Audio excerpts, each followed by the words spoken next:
বন্ধুরা, কাকিমার কিচেনে চলে এসেছি। আজকে দেখো বানাবো মটরশুঁটি দিয়ে একটা নতুন রেসিপি। তার জন্য মটরশুঁটি আর জল দিয়ে নুন দিয়ে আমি সিদ্ধ করতে দিয়েছি। দেখো আমার মটরশুঁটিটা প্রায় সেদ্ধ হয়ে গেছে। এখন আমি ঢেলে নিলাম জলটা গড়িয়ে, তারপর আমি আবার এতে ঢেলে নিলাম। নিয়ে এবার আমি এটাকে এভাবে গ্লাস দিয়ে বা কোনো কিছু দিয়ে এটাকে ভালো করে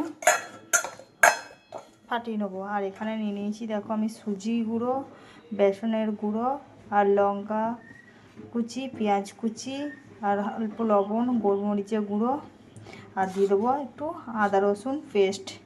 এবার ভালো করে মেখে নেবো, মটরশুঁটিটা দিয়ে ভালো করে মেখে নেবো। এটা আমি মটরশুঁটিটা এর সঙ্গে এক পাইল করে ভালো করে হাত দিয়ে মেখে নিচ্ছি।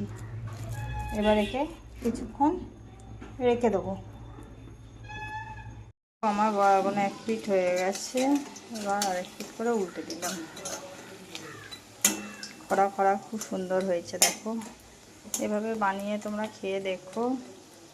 মটরশুঁটির সিজন এখন, মটরশুঁটি শেষ হয়ে গেলে তখন অনেক দাম বেড়ে যাবে, আর পাবে না।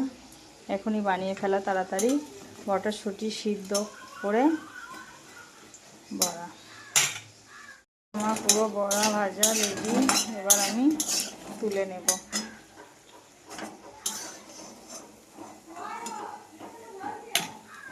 দেখো কত সুন্দর দেখতে হয়েছে, খেতেও দারুণ হবে, মজমচে।